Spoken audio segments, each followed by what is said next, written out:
This is the podcast of the Nova Center on Business, Human Rights and the Environment. Welcome.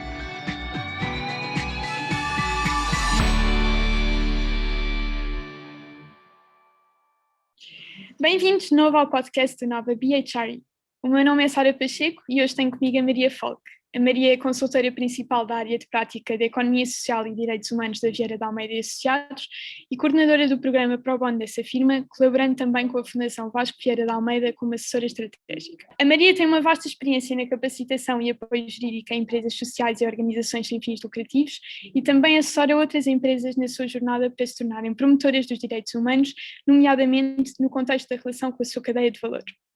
Antes de integrar a VDA, Maria trabalhou no Tribunal de Justiça da União Europeia, no Luxemburgo, na Missão Permanente Espanhola para as Nações Unidas, em Nova Iorque, e na Direção-Geral da Concorrência, em Bruxelas. Hoje iremos falar sobre a tão aguardada proposta de diretiva sobre diligência de vida e sustentabilidade empresarial, publicada pela Comissão Europeia no dia 23 de fevereiro de 2022. Trata-se de um momento histórico na área de Business and Human Rights e na luta por uma conduta empresarial responsável e sustentável, que certamente irá ter vários impactos nas empresas portuguesas. Em primeiro lugar, seja bem-vinda, Maria. Obrigada, Sara. Obrigada pelo convite e pela oportunidade de estarmos aqui hoje. Queria perguntar, em primeiro lugar, quais é que são os deveres que esta proposta de diretiva estabelece e o que irá mudar para as empresas portuguesas? Bom, esta proposta de diretiva, no fundo, o que vai fazer é corporizar aquilo a que chamamos de dever de diligência de vida das empresas em matéria de sustentabilidade, ou seja, na componente ambiental e na componente de direitos humanos. O que é isto de dever de diligência de vida? Trata-se da obrigação de criação, aprovação e publicitação de um conjunto de processos internos que vão diminuir ou prevenir impactos negativos, reais ou potenciais, sobre os direitos humanos e ambientais resultantes da atividade ou das várias atividades e do negócio das empresas. É importante referir que as empresas aqui passam a ter que preocupar-se não só com o que se passa dentro de casa, nas suas operações, ao nível das suas operações, mas também com a sua cadeia de valor. E é neste aspecto que reside o maior desafio desta proposta de diretiva, porque se é relativamente fácil controlar o que se passa dentro de casa, criar processos para perceber como é que os meus fornecedores ou os meus parceiros comerciais lidam com as questões relacionadas com o ambiente e os direitos humanos, monitorizar, no fundo, o que eles me dizem e garantir que não estou a compactuar enquanto empresa com violações de direitos humanos ou atentados contra o ambiente, isso é muito mais exigente e difícil. E esta proposta de diretiva é bastante ambiciosa em relação a isso, porque pretende que as empresas se preocupem, em geral, com toda a sua cadeia de valor, com todos os seus fornecedores. A única exceção a este respeito é para o setor financeiro, em que no considerando 19 da diretiva e depois nas definições, no artigo 3º, a linha H, na definição relativa à cadeia de valor, vemos que para os serviços financeiros a diretiva está sobretudo preocupada com aqueles fornecedores de Tier 1, ou seja, aqueles fornecedores ou clientes, neste caso, que têm uma relação mais direta com as entidades dos serviços financeiros. E, portanto, houve aqui uma preocupação também do legislador europeu de garantir que neste setor que já está bastante regulado, esta diretiva não vinha aqui impor obrigações demasiado onerosas ao nível da relação com a cadeia de valor aos vários níveis no setor financeiro. Mas na prática, Sara, a proposta de diretiva propõe a criação pelas empresas de um processo de diligência de vida que pode mais ou menos ser organizado em 6 passos, e este processo, há que dizer, é inspirado no processo de diligência de vida proposto pela OCDE, pela Organização de Cooperação para o Desenvolvimento e Económico, para as empresas responsáveis. E, no fundo, estes 6 passos são fazer aqui uma avaliação dos processos que já existem para, no fundo, processos e práticas que existem dentro da empresa para controlar o impacto negativo nos direitos humanos e no ambiente, identificar e avaliar estes impactos negativos ao nível dos direitos humanos e do ambiente, arranjar depois processos com esta informação que permitam que a empresa previna, cesse ou mitigue estes impactos negativos. Um quarto momento em que é preciso garantir que há aqui uma monitorização constante da eficácia destas medidas e revisão e atualização das mesmas quando elas não se mostram eficazes. Finalmente, há aqui um momento também de comunicação e reporte dos resultados destas medidas implementadas pela empresa e dos resultados que resultam destas práticas. E, finalmente, há aqui uma preocupação com permitir o acesso às vítimas destas violações à reparação. E, portanto, a empresa também tem que garantir que tem processos internos para, quando não é possível prevenir, é possível cessar e compensar as vítimas que sofrem estes impactos negativos. E, portanto, Sara, a estrutura da diretiva vai acompanhar um bocadinho esta orgânica, não é? Vai haver aqui, obviamente há aqui uns artigos iniciais que têm mais a ver com o escopo, mas depois a proposta da diretiva vai ser aqui sobre formas e sugestões de como as empresas podem identificar e avaliar estes impactos negativos, o que é que podem fazer para prevenir, cessar ou mitigar esses impactos negativos, e o texto flui muito à volta desta matriz, não é? E quais é que são as consequências para as empresas que não cumpram os deveres que são estabelecidos? Bom, as consequências são a vários níveis, não é? Isso também é aqui abordado extensamente pela diretiva, mas eu diria que temos que separar aqui entre dois grandes tipos de consequências a nível público e consequências a nível privado. A nível público, dizer que a diretiva prevê a existência de uma rede de autoridades nacionais europeias que vão estar responsáveis pela supervisão do cumprimento destas obrigações em cada Estado-membro por parte das empresas. Portanto, é expectável que Portugal venha a ter uma autoridade nacional responsável por isto, ou que uma outra autoridade nacional que já exista com outro tipo de competências, cumule aqui funções e competências no que toca à supervisão e fiscalização destas obrigações. Depois haverá também aqui uma entidade a nível europeu, no fundo, que centralizará e coordenará o trabalho destas autoridades nacionais. E aqui as empresas,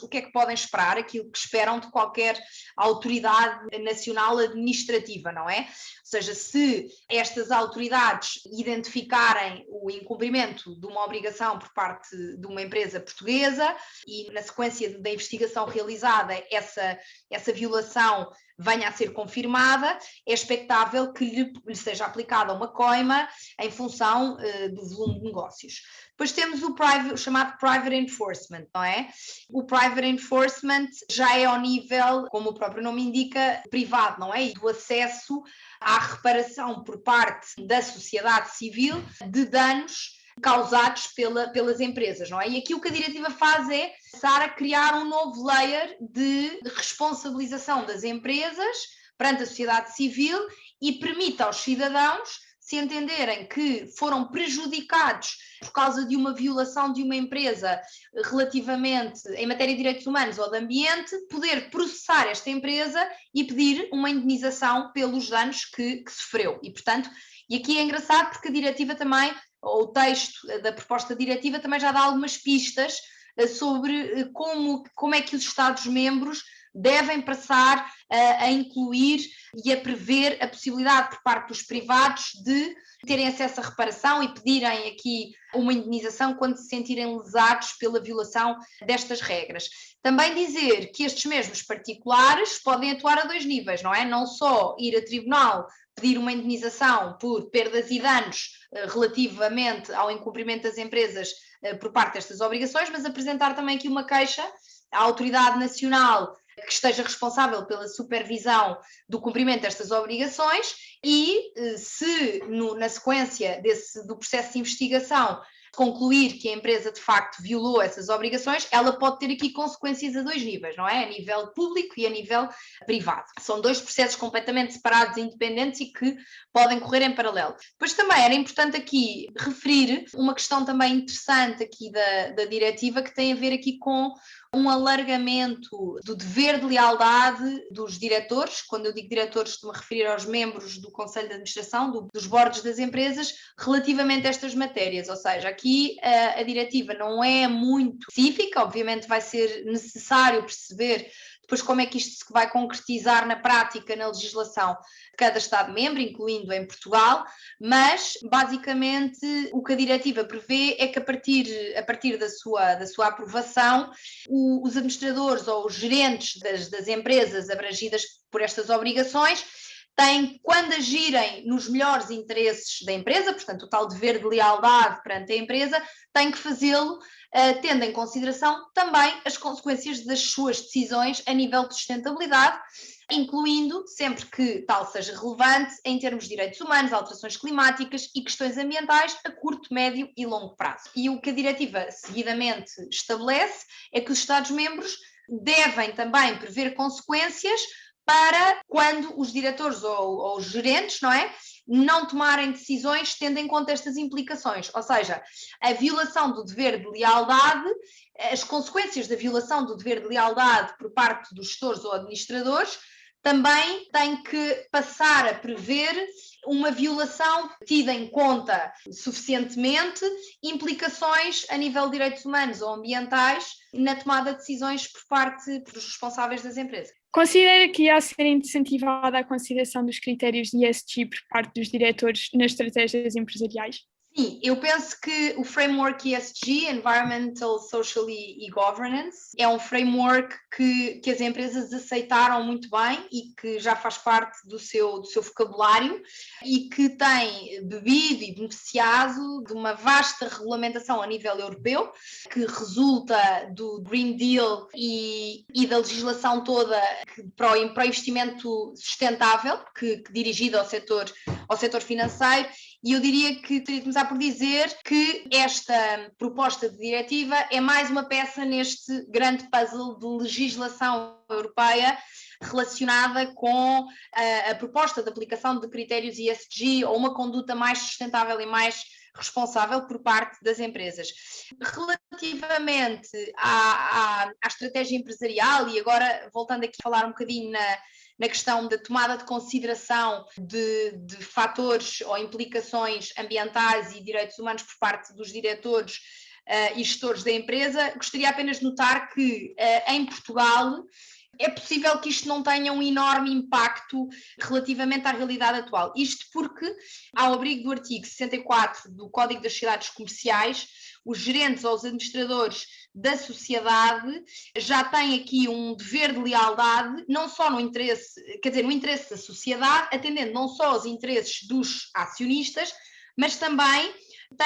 devem ponderar interesses de outros sujeitos relevantes, portanto, partes interessadas, incluindo comunidade, ambiente, etc., para a sustentabilidade da sociedade como um todo, tais como os seus trabalhadores, clientes e credores. Portanto, de alguma forma, o nosso Código das Sociedades Comerciais já espelha um bocadinho esta obrigação e esta preocupação por parte dos administradores e gerentes em se preocuparem com mais do que o stakeholder acionista, não é? Agora, resta saber se com esta proposta, se caso esta redação na proposta de diretiva vingar, o Estado português vai entender que se justifica aqui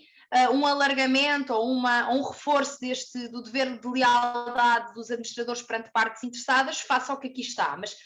em tese e tecnicamente, isto já responde minimamente às preocupações da diretiva relativamente aqui aos diretores e aos administradores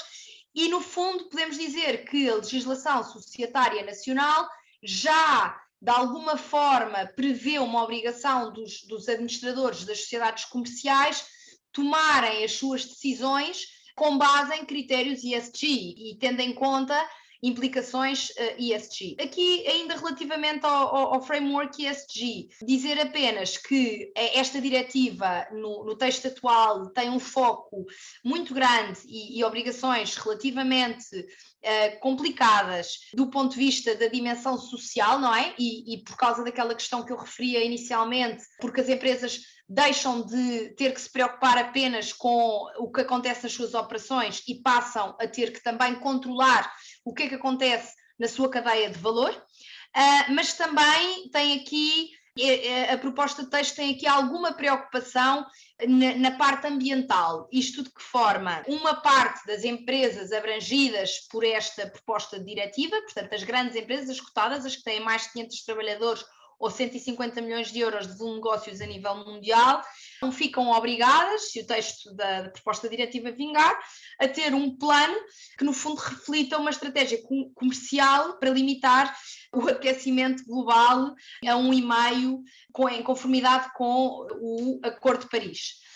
E, portanto, podemos dizer que para efeitos do framework ESG, esta diretiva está muito focada na dimensão social, mas tal como a restante legislação europeia, que neste momento está muito focada no ambiente, mas há sempre uma preocupação de integrar algumas preocupações sociais, aqui é um pouco ao contrário. O foco é social, mas vemos aqui alguma preocupação de não deixar completamente de fora a parte do ambiente. Relativamente ao G, o governance, este sim acabou por ficar um pouco de fora relativamente à proposta inicial do Parlamento Europeu, e nomeadamente esta diretiva não aborda, por exemplo, quaisquer temas, nem tem quaisquer propostas em termos de governance como a corrupção. A nossa interpretação é que a Comissão Europeia irá optar por abordar, considera que esses temas têm dignidade suficiente para serem abordados de forma autónoma e, aliás, sabemos que estão neste momento a ser analisados outros diplomas legais europeus mais virados só para as questões de governance. E por isso, por essa razão, provavelmente foi por essa razão que aqui essas questões não estão tão refletidas. Num outro tópico, considera que o cumprimento destas obrigações todas que já referiu terá algum tipo de impacto a nível de concorrência para as empresas portuguesas nos mercados globais? Sim, eu vejo, quer dizer, o principal impacto que eu identifico é um impacto positivo, não é? Porque, na verdade, a beleza de uma legislação a nível europeu, com obrigações europeias, que atenção, e acho, Sara, que iremos falar disso de seguida, vai ter implicações não só para as empresas europeias, mas também para empresas que não são europeias, mas que têm atividade na Europa, o que vai permitir a todas estas empresas é que estejam ao mesmo nível em termos de obrigações aplicáveis e, portanto, isso não aconteceria se em Portugal o governo decidisse legislar este tema de uma maneira, na Alemanha de outra, em França de outra, não é? E isso poderia colocar eventualmente as empresas portuguesas, no meu entender, numa situação de desvantagem competitiva se a legislação nacional, por exemplo, fosse muito mais exigente do que, e a obrigação a um investimento muito maior do que a legislação das empresas concorrentes sediadas noutros países. E, portanto, eu acho que esta proposta de diretiva vai obrigar a que haja aqui um investimento por parte das empresas todas, incluindo as portuguesas, para compreender, para criar novos processos internos de forma a ter um impacto menos negativo nas questões do ambiente e dos direitos humanos, mas ao nível da concorrência entre empresas portuguesas e estrangeiras, uma vez que o escopo de aplicação desta diretiva é bastante abrangente e não está tão preocupada com a localização da sede da empresa, por exemplo, eu penso que vai ter a beleza de colocar muitas empresas ao mesmo nível, não é? No mesmo patamar em termos de cumprimento de obrigações, e por isso eu vejo isso como muito positivo. A propósito daquilo que a Maria referiu agora, se calhar seria importante falar um bocadinho sobre como é que as PMEs, que representam grande parte do tecido empresarial português, vão ser impactadas por esta diretiva, porque sabemos que muitas empresas europeias vão ser impactadas, mas é incerto como é que as PMEs vão ser incluídas aqui no escopo da diretiva. Sim, sem dúvida, Sara. Eu acho que essa questão é muito relevante, porque todos sabemos que o tecido empresarial português é, sobretudo, constituído por PMEs e acho que estas empresas também merecem conhecer os impactos que esta proposta de diretiva poderá ter nelas. Então, começando aqui um bocadinho pelo princípio, dizer que o escopo, portanto, a aplicação desta diretiva é sobretudo para grandes ou médias empresas. Todas as grandes empresas constituídas na Europa com 500 trabalhadores ou mais, ou 150 milhões de euros de volume de negócio líquido a nível mundial no exercício anterior, são abrangidas.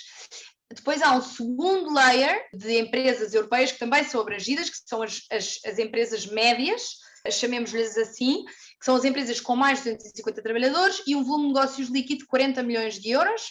ou superior a nível mundial no exercício anterior. Mas aqui há um segundo critério, que é pelo menos 50% deste volume de negócios de 40 milhões de euros tem que vir de um setor económico de alto impacto ou alto risco, não é? E o texto de diretiva identifica o setor têxtil, o setor agrícola e o setor dos minerais. Enfim, obviamente depois o que é que está incluído em cada setor tem que ser analisado com algum cuidado, mas estes são identificados como os setores de alto risco ou de alto impacto. Portanto, as médias empresas só são afetadas na medida em que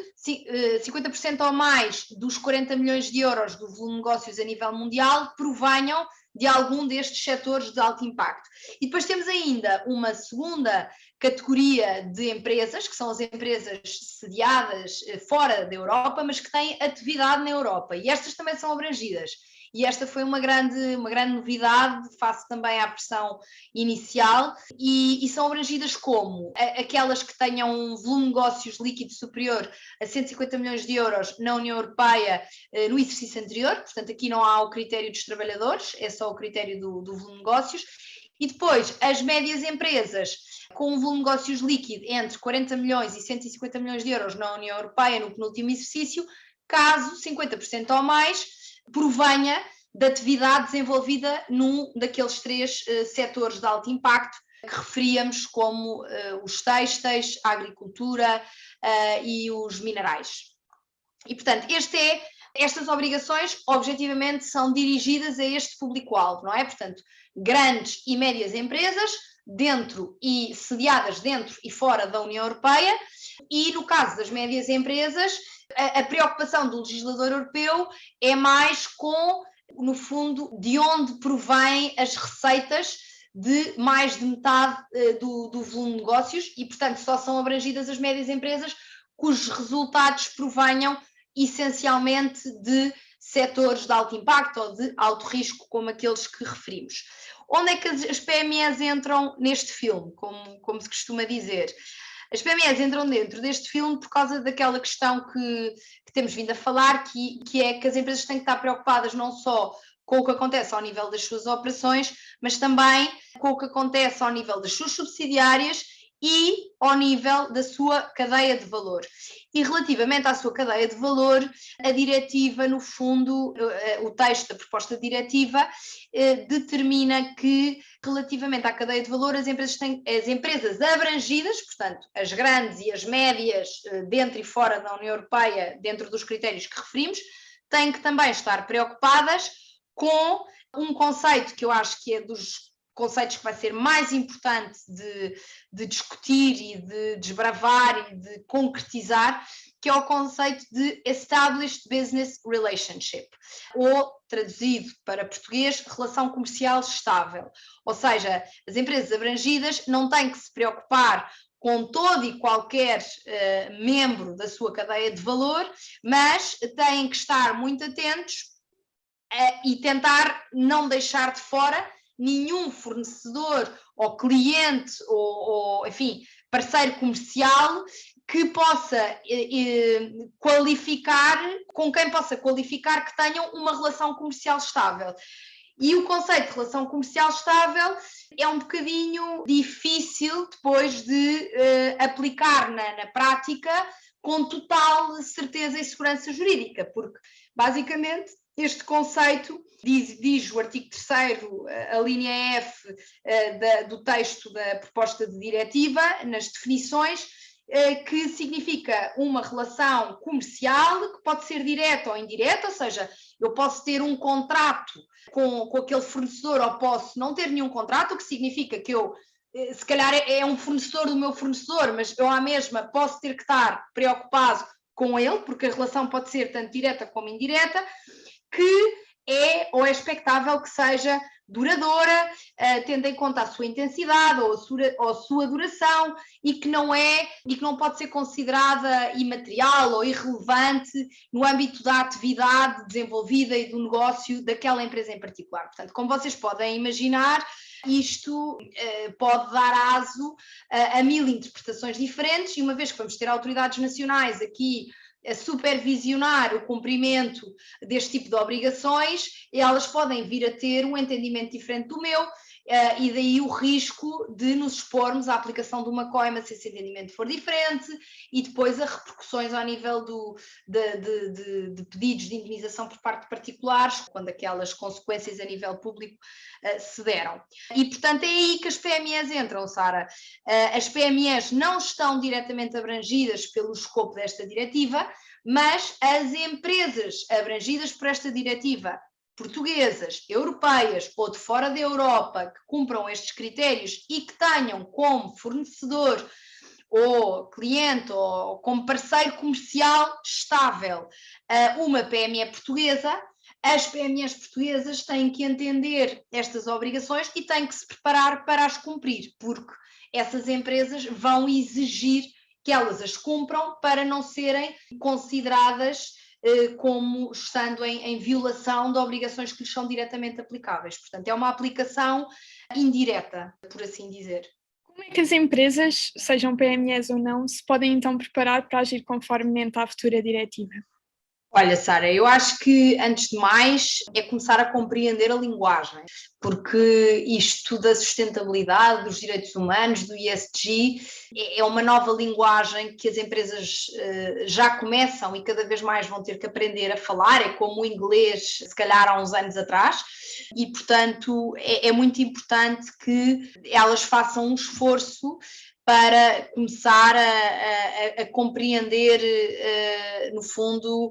as principais questões, os principais riscos envolvidos, os principais impactos que a sua atividade pode ter, e, nessa medida, fazer aqui um levantamento do que nos United Nations Guiding Principles, que foi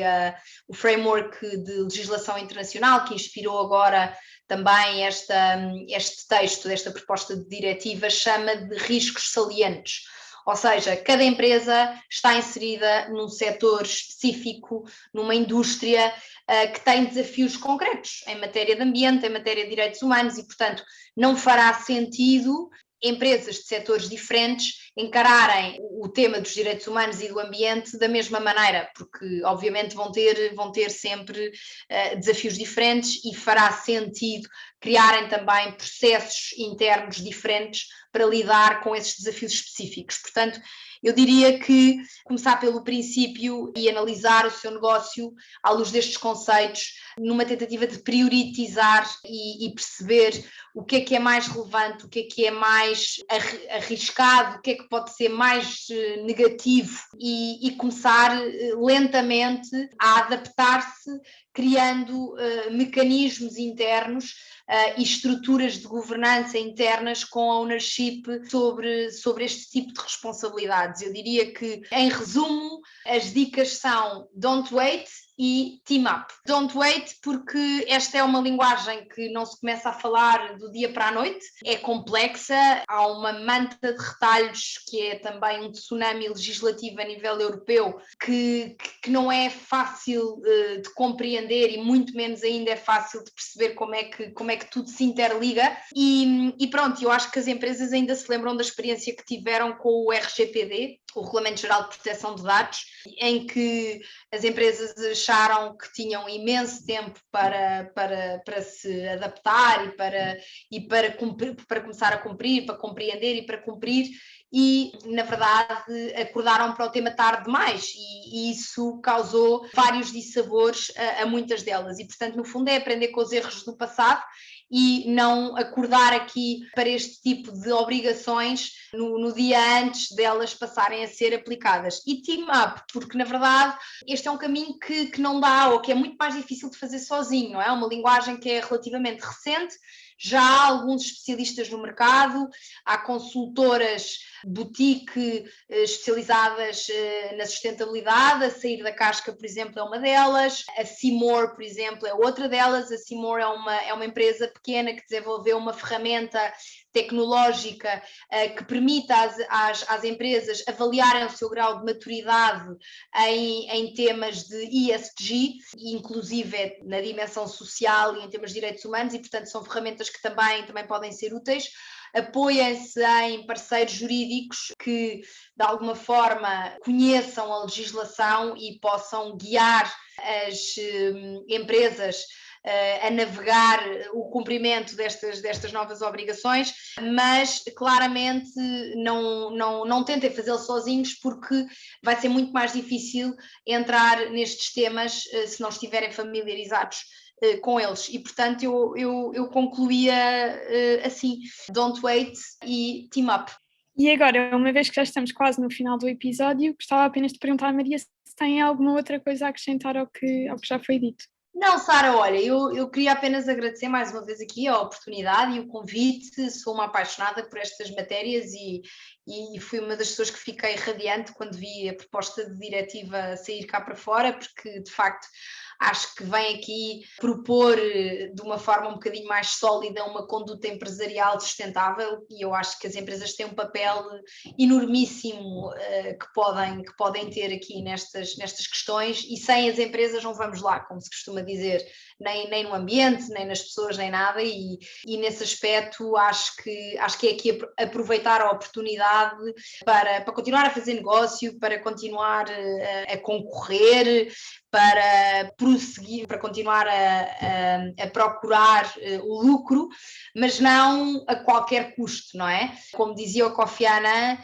não estamos a pedir às empresas que façam nada de diferente, estamos a pedir que façam o seu negócio de maneira diferente. E eu acho que esta é exatamente a proposta desta diretiva e de um conjunto de outros diplomas legais que já saíram ou que estão aí na calha para sair. Dizer que a Vieira da Almeida tem aqui uma oferta de serviços de consultoria ESG e também de formações através da VDA Academia em todas estas matérias, e portanto nós escrevemos regularmente sobre estes temas. E por isso quem tiver curiosidade ou quem quiser saber mais, convidamos a consultar o nosso site e a estar atento às novidades. Nós temos um flash informativo sobre esta proposta de diretiva que consolida um bocadinho a informação que estivemos aqui a falar hoje, Sara, e portanto se houver empresas que tenham interesse em aceder a essa informação, temos uma versão em inglês e uma versão em português no site da VDA sobre a proposta de diretiva. Convidamos todos aqueles que queiram começar a familiarizar-se com estas temáticas a lerem e não se assustem, porque isto é um caminho que se faz caminhando e só custa, eu acho que só custa dar o primeiro passo. Mas lá está, acho que depois as empresas que de facto se comprometerem nesta jornada